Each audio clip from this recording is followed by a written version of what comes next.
My parents never belonged in a house like that. Not because they didn't deserve it, but because life had trained them to expect the worst every time something good appeared. When you spend 30 years bouncing between cheap rentals, you stop imagining front porches and lake views. You start thinking in leases and late fees and notices taped to the door. I grew up in those notices. I remember the way my mother used to pause with her hand hovering over the mail slot, like the envelope might bite. I remember my father working double shifts and still coming home saying, "We'll be okay," with a voice that sounded like gravel. I remember counting the days to the end of each month and learning to calculate late charges before I was old enough to drive. So when I bought them a house, it wasn't some cute surprise. It was a correction.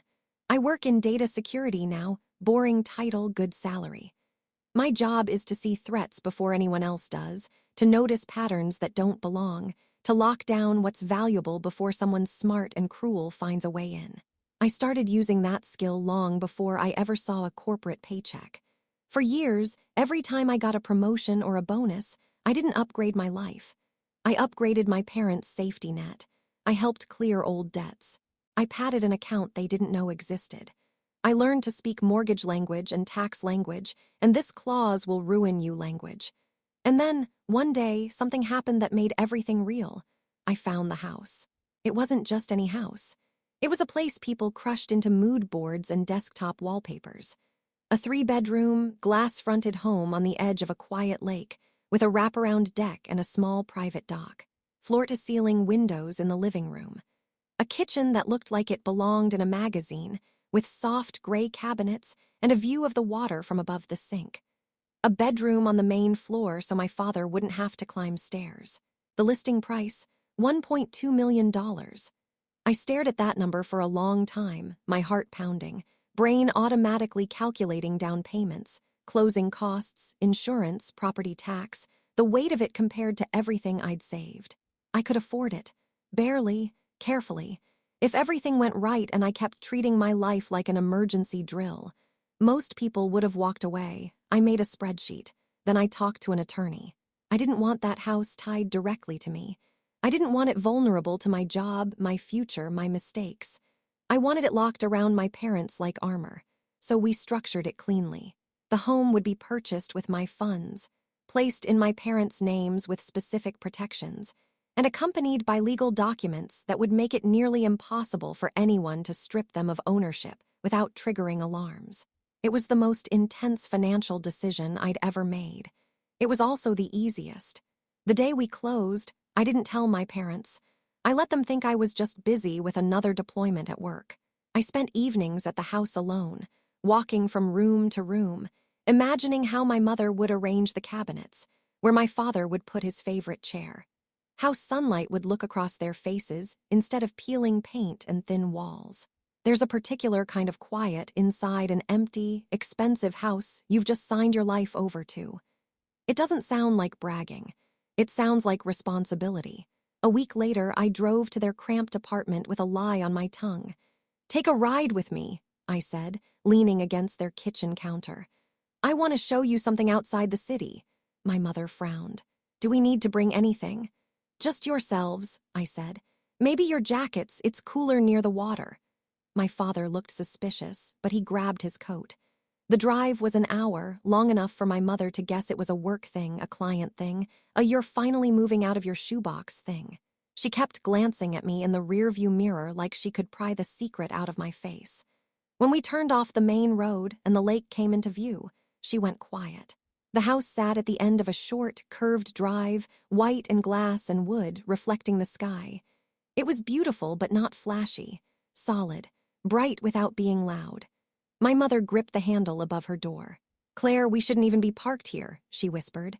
"These people will think we're lost." "We're not lost," I said, putting the car in park. "Come on." My father stepped out slowly, eyes scanning the lawn, the deck, the windows. "This place costs more than everything I've ever owned combined," he muttered. $1.2 million, I said lightly. "To be exact." They both stared at me. "Whose house is this?" my mother asked. I took the keys out of my pocket. The metal felt heavy against my palm. "It's yours," I said. "Both of you, I bought it for you." Silence. not the soft, grateful kind. The stunned, broken kind where the brain can't keep up with what the ears just heard. My father shook his head. No, no, Claire, you can't just, this must be some kind of show home, a rental, something. It's not. The paperwork is signed, the loan is approved, everything is in place. You are the owners. My mother's mouth opened and closed like she'd forgotten how to breathe. Tears flooded her eyes before she could blink them away. Why? She whispered. Because I remember every time we had to move in the middle of a school year. Because I remember the neighbor pounding on the ceiling. Because our TV was too loud in a thin-walled apartment you hated. Because I remember you saying, "Don't get attached," every time I liked my room. Because you've never had one thing nobody could take away from you, I said. This is that thing. The front steps creaked softly as we walked up. My father's hand trembled when he turned the key. When the door swung open, warm light spilled across the entryway. They walked in like people entering a museum. My mother ran her fingers along the edge of the kitchen counter, then gripped it like she might fall. My father stared at the lake through the living room windows, his shoulders slowly dropping as if someone had taken a weight off his back. In that moment, the price tag didn't matter. The sleepless nights ahead didn't matter. It all felt worth it. I don't know how to live in a place like this, my mother said quietly. Start by breathing, I said. We spent the day wandering from room to room, naming where things would go. My father claimed the chair by the window. My mother opened every cabinet like it might vanish. For the first time in my life, I saw them look at a home without measuring it in exits. When I drove them back that evening, my mother cradled the keys in her hand the whole way, as if putting them in her purse might break the spell. This is too much, she kept saying. This is too generous. I didn't say what I was thinking. It's the bare minimum of what you deserved. I went to bed that night certain I had finally outrun our family's curse of instability. I believed the danger was over. What I didn't know was that the real threat wasn't strangers, landlords, or banks. It was someone who shared our last name, and she hadn't even seen the house yet. Because the day my sister found out, I'd bought a $1.2 million home for our parents. She decided it was her golden ticket, and she tried to steal it without ever touching the front door. My sister Rebecca always had a sixth sense for money, not earning it, but sniffing out wherever someone else had it. Growing up, if a relative got a bonus, she knew before they did. If my parents received a tax refund, Rebecca appeared at the doorstep within hours with a crisis that needed just a little help. But nothing in her life had prepared her for a $1.2 million house suddenly appearing in the family. She didn't find out because I told her. She found out the same way she finds out everything, by digging where no one asked her to. It started with a harmless mistake. My father posted a photo on Facebook, a blurry picture of the lake at sunrise. No caption about ownership, no bragging, just a soft thank you to the universe. Rebecca saw it within 15 minutes.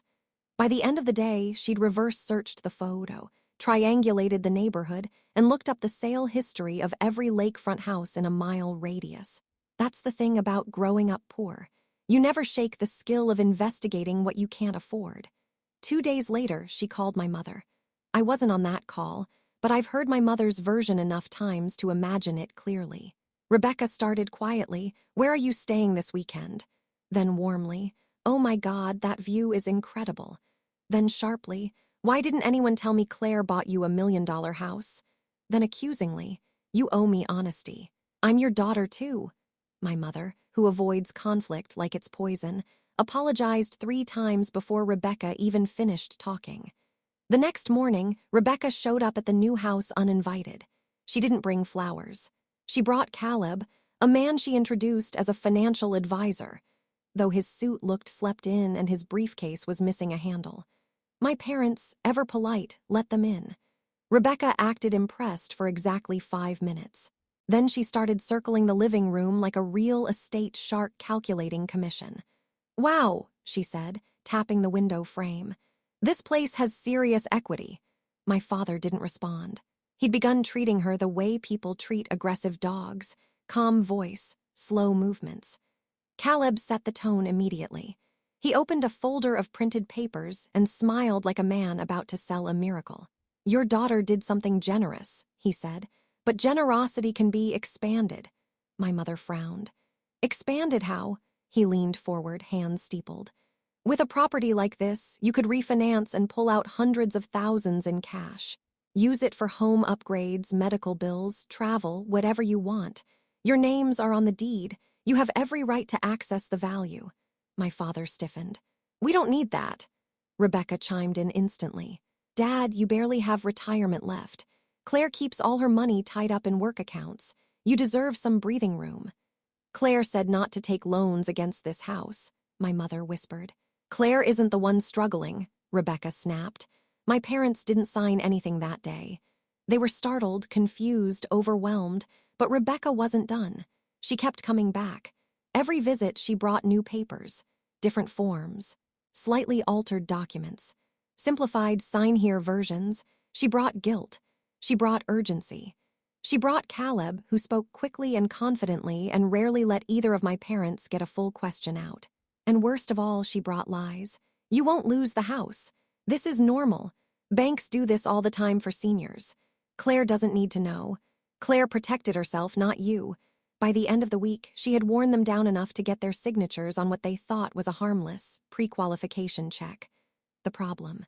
It wasn't harmless. It wasn't pre-qualification. It wasn't harmless paperwork.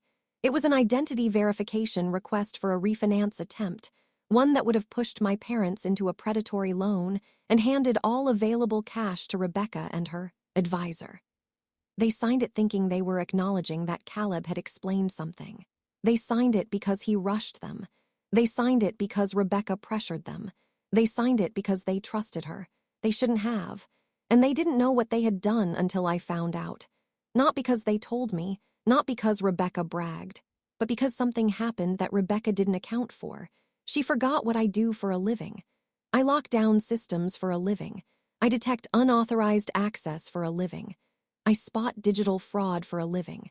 And the first time the bank tried to verify my father's identity from an unfamiliar device, I got a notification.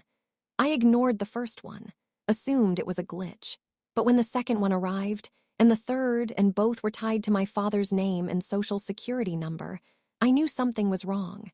I logged into every system I had access to, checked alerts, reviewed logs, cross-referenced IP addresses, ran automated scans on incoming PDFs, traced metadata in the documents, and what I found made my blood go cold.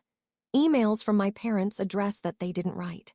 Digital signatures placed on documents they never understood. A refinance packet with half the pages forged. A consultant email with Rebecca CC'd. A withdrawal schedule drafted in Rebecca's handwriting. And a scan of the deed, my parents' deed uploaded from Rebecca's device. My hands didn't shake. My breathing didn't change. People think shock is loud. It isn't. It's cold. Rebecca hadn't just tried to intrude on their home. She had tried to steal it, without ever touching the front door, without moving in, without fighting. She was attacking it from the back end, where she thought no one would look. But I look there for a living. Because once I realized my sister was trying to drain the value of a $1.2 million home behind my parents' backs, I stopped thinking like her sibling, and started thinking like the person who protects everything she can't afford to lose. I didn't confront Rebecca that night. I didn't call my parents in a panic. I didn't show up at the house with printed pages screaming, "Look what she's doing." Amateurs react. Professionals plan. My job has taught me something important. People who commit digital fraud never stop at one attempt. They make a trail, a sloppy, arrogant, inevitable trail. And if you catch them too early, they erase it. I needed Rebecca to feel safe. I needed her to keep going.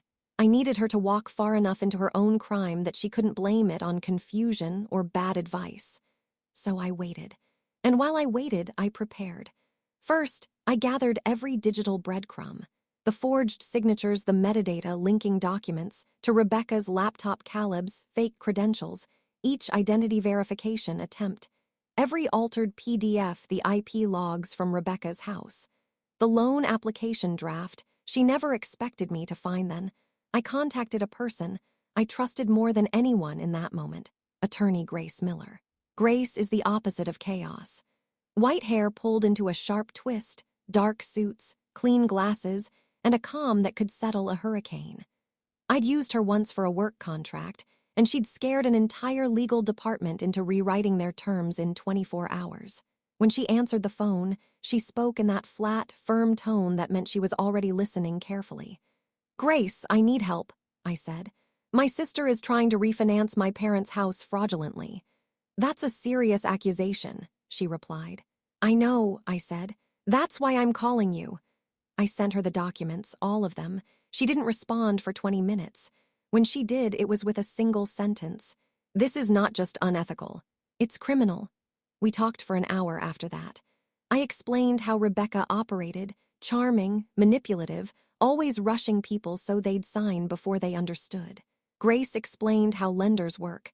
They rely heavily on digital forms, but the final step in any refinance of a high-value property must be done in person, at a bank or title office, with ID verification, signatures, and witness confirmation. That was the weakness, that was the seam. "That appointment," Grace said, "is where you stop her, not before." "So I have to let her get that far?" I asked. "Yes, if you stop her now, she'll claim it was a misunderstanding. If we stop her in the appointment with the documents in her hand, there will be no way to rewrite the story." "And what do we do there?" "We show up," Grace said. "We bring every piece of evidence. We confront her on record, with a bank representative present, and prevent the refinance. She will be humiliated, caught, and shut out of the process entirely."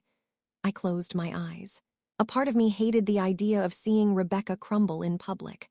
Another part, the part that had watched my parents live scared for decades, felt nothing. "What about my parents?" I asked. "They don't know what they signed." "They don't need to know yet," Grace said. "Telling them now will only increase their anxiety. Let's secure the house first. And afterwards? Afterwards, you restructure everything so this never happens again." A plan.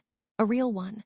The next morning at 8:14 a.m., the bank sent a message to my father's email. "RE. Your refinance appointment, this is a confirmation for your in-person signing meeting on Friday at 11 a.m. Rebecca had scheduled it without telling him. He hadn't even opened the email. He didn't know he had an appointment. He didn't know he was supposed to bring his ID. He didn't know he was about to legally give her access to $1 million home. She had planned to bring him there quietly, with Caleb smoothing the way, and get him to sign everything with phrases like "this is routine" and "just a formality." But now I knew. Grace and I spent 3 days preparing. Not for a fight, for a surgical removal. We organized a file thick enough to crush her excuses. We rehearsed Grace's legal framing. We prepared the bank officer with a pre-alert. We structured the order of evidence presentation. Rebecca thought she had engineered the perfect theft, but she didn't know her little sister had turned into the exact kind of person who never lets a breach go unnoticed. On Friday morning, I drove my parents to the bank.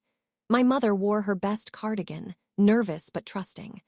My father wore his old watch, thinking this was something to do with insurance or taxes.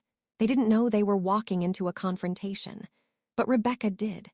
She was already inside when we arrived, sitting on a leather bench, legs crossed, nails perfectly done, confidence leaking from her like perfume.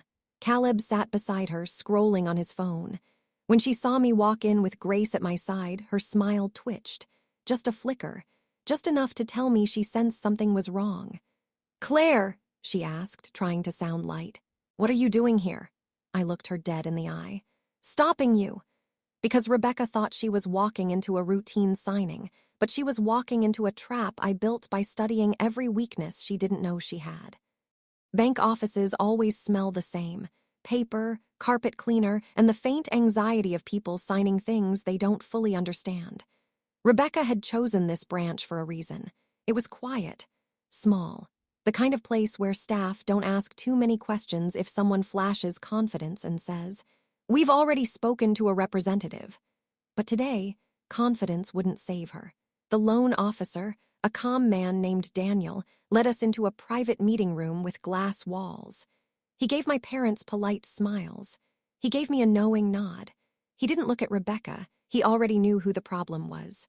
Grace placed her briefcase on the table and opened it with the soft, deliberate click of someone who has never rushed a day in her life. Rebecca looked between the three of us, me, Grace, the loan officer, and her composure cracked for the first time. "What is this?" she asked sharply. "Why is she here? Why is there a lawyer?"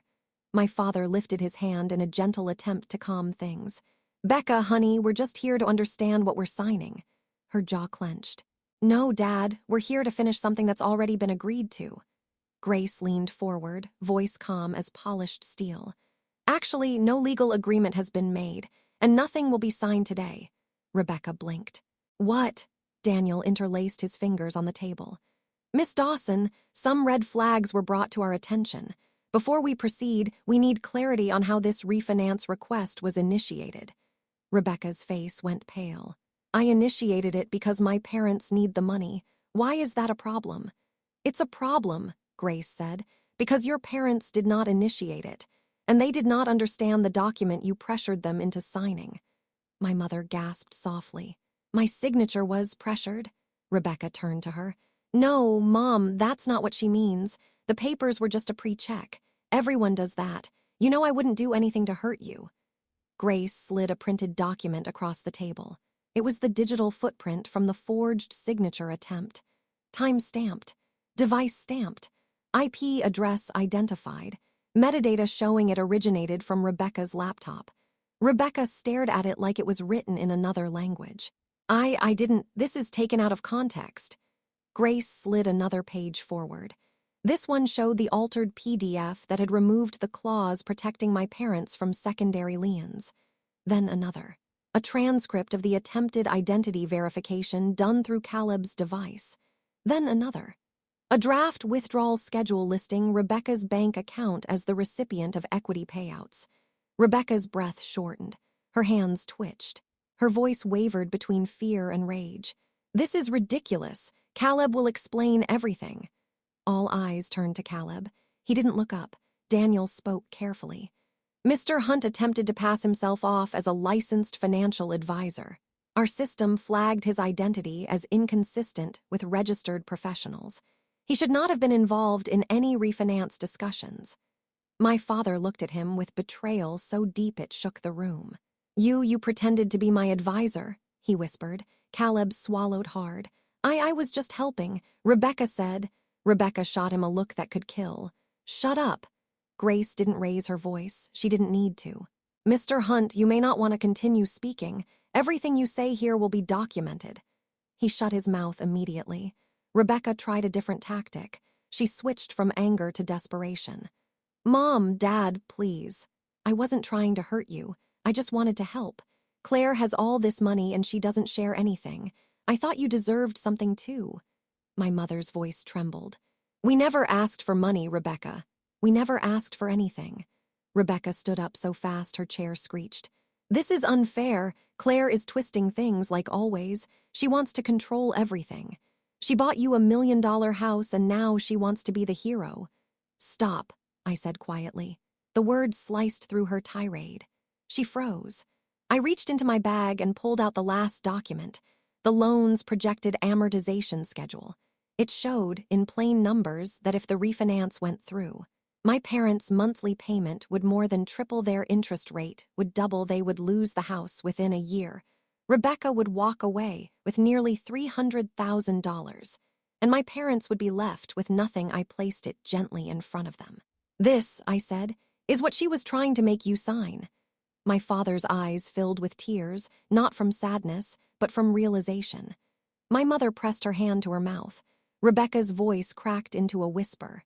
I didn't think it would get that bad." Grace answered her without mercy. "You didn't think at all. Fraud never thinks long-term." Daniel closed the refinance file. "This appointment is terminated," he said firmly. "The application is void, and Miss Rebecca Dawson will be flagged from initiating future applications involving this property." Rebecca stared at him like he'd stabbed her. "You can't do that. This is a family matter." "No," Daniel said gently, "this is a legal matter." Rebecca's shoulders sagged, her breath hitched. She looked small for the first time in her life, then her face hardened. "This isn't over," she spat. Grace folded her hands. "It is, because next, Claire will secure protections you will never work around again." Rebecca opened her mouth, but no sound came out. There was nothing left for her to say. But ending her scheme wasn't enough. Now I had to rebuild everything she nearly destroyed, and lock the house so tightly that not even family could slip through the cracks again. When we left the bank, no one spoke. Not my parents, still pale and trembling from the shock. Not Grace, mentally sorting next steps. Not me, thinking through every weak point Rebecca had found and every one I'd have to seal shut. The silence in the car felt heavier than anything that had happened in that glass room. My father sat in the passenger seat staring at his hands. My mother kept looking out the window as though the world outside might give her an explanation. She finally whispered, "Claire, were we really that close to losing the house?" I didn't soften the truth. "Yes," I said, "within months." She pressed her fingers to her lips. "But we didn't know.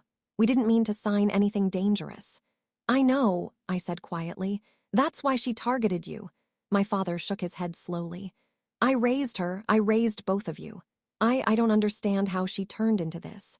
I didn't have the heart to tell him the truth. Rebecca had always been like this. He just hadn't wanted to see it. When we reached their house, the house I bought for them, the house Rebecca almost stole, my mother walked inside like she was afraid the walls might collapse. My father sat on the edge of the couch and said nothing for a long time. Then he finally asked, "What happens now?" Grace answered for me. "Now," she said, "we reinforce everything, permanently." And that's exactly what we did. Step 1. A full legal rewrite. 2 days later, Grace and I met with my parents again, this time at their dining table with documents neatly stacked and labeled. "These aren't to take anything from you," Grace explained gently. "These are to protect you." The new structure was simple and ironclad. Their home remained legally theirs, but no loan, refinance, or lien could be attached without my signature. No third party could submit documents on their behalf. No digital authorization could be done without multi-factor verification. Through my secure channels, Rebecca's name was explicitly excluded. Any attempt she made to interfere would trigger an automatic fraud alert. And the house was added to a protective trust layer that she couldn't bypass. My mother's hands were still shaking when she signed. My father's signature looked like the handwriting of a man both relieved and ashamed. Grace notarized everything with calm efficiency. When we were done, she closed her folder and said, "Your daughter just turned this home into a fortress. No one will take it from you, not even family." My mother started crying. Not the quiet, overwhelmed tears from when we first opened the door to this house. These tears were heavier, older, a grief she had never expected to feel. She whispered, "I didn't know she'd do something like that. I didn't know my own child." Grace squeezed her hand. "People show who they are when money is on the table." My father stared at the lake outside, his face tight with pain. "I should have protected you both," he murmured, but I shook my head. "No, you're my parents. Protecting you is my job now." Step 2, telling Rebecca she was out. Permanently, I didn't call Rebecca. I didn't text her. I sent her one single email, with Grace CC'd. Subject: access revoked. Body: you are no longer permitted to involve yourself in any financial matters concerning Mom and Dad. Any attempt to contact lenders, brokers, or advisors on their behalf will be reported as fraud. This is final. Claire, she responded 5 minutes later, a wall of insults. Lines about loyalty and family and how I always wanted to be in control. Claims that I manipulated our parents. Accusations that I was jealous of her. Grace told me not to answer, so I didn't. The next day, Rebecca called my parents 27 times. They didn't answer. Not because I told them not to, but because they finally saw her clearly. The day after that, she tried to show up at the house. My father refused to open the door. My mother drew the curtains. Rebecca screamed from the porch that she would fight this, that she would talk to her lawyer, that we were ruining her life. But the truth was simpler. She had ruined her own life the moment she tried to steal theirs. Eventually, she left. My mother watched her car disappear down the road, then whispered, "I can't believe I'm saying this, but I feel safer without her." Step 3. Repairing what they didn't know was broken. Protecting the house legally wasn't enough. The emotional damage lingered. My parents moved through the next week like they were afraid to touch anything. My mother cleaned obsessively. My father sat on the deck but never relaxed into the chair. One evening, I made tea and sat with them in the living room. "You know," I said softly, "this house was meant to give you peace, not fear." My mother looked down at her hands. We just never thought Rebecca would hurt us. I know, I said, but you're safe now, my father sighed. Safe because of you.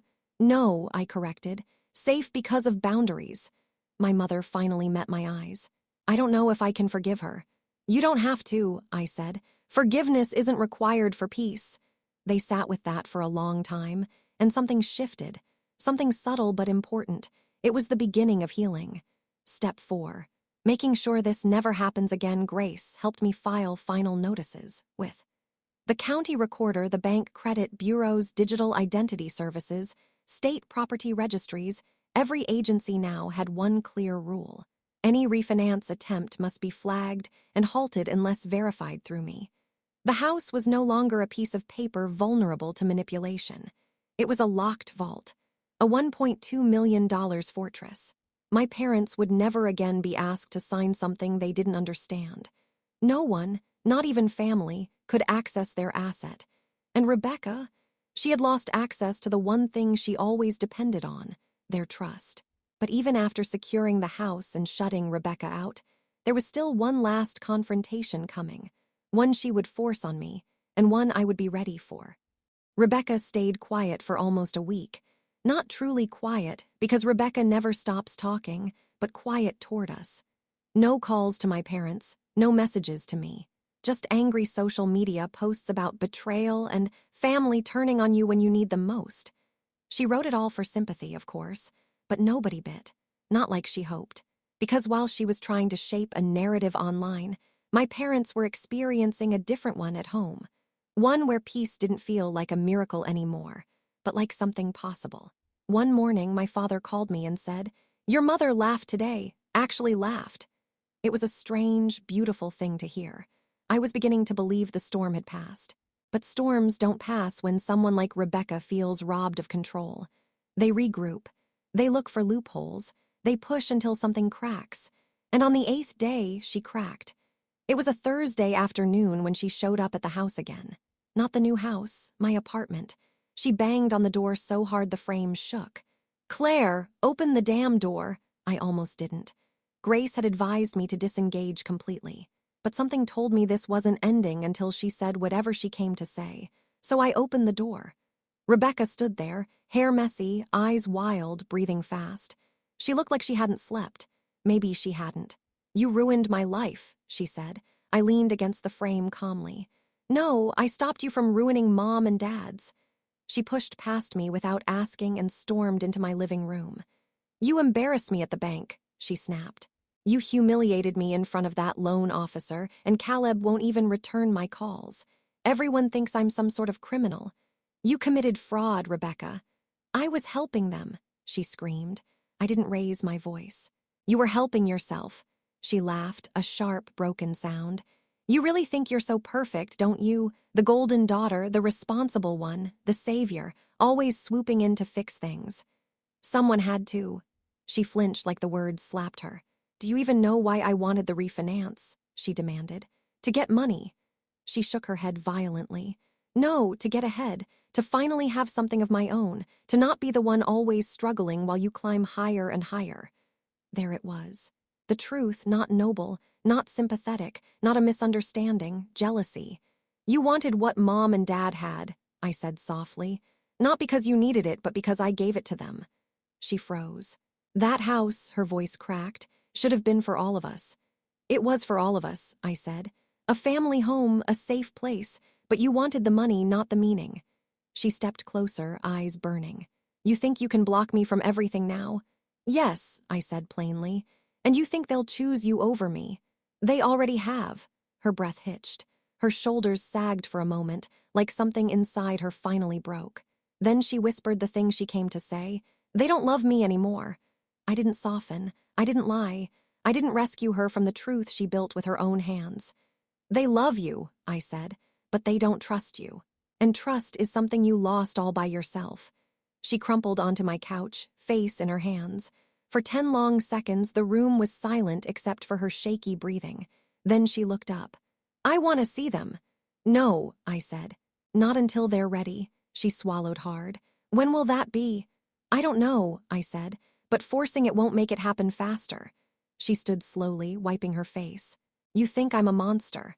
I think you're someone who made choices you can't undo, I said. But I don't think you're beyond changing if you ever choose to. She turned toward the door. What if they never forgive me? I didn't sugarcoat it. That's their decision, not mine and not yours. She nodded once barely and walked out without another word.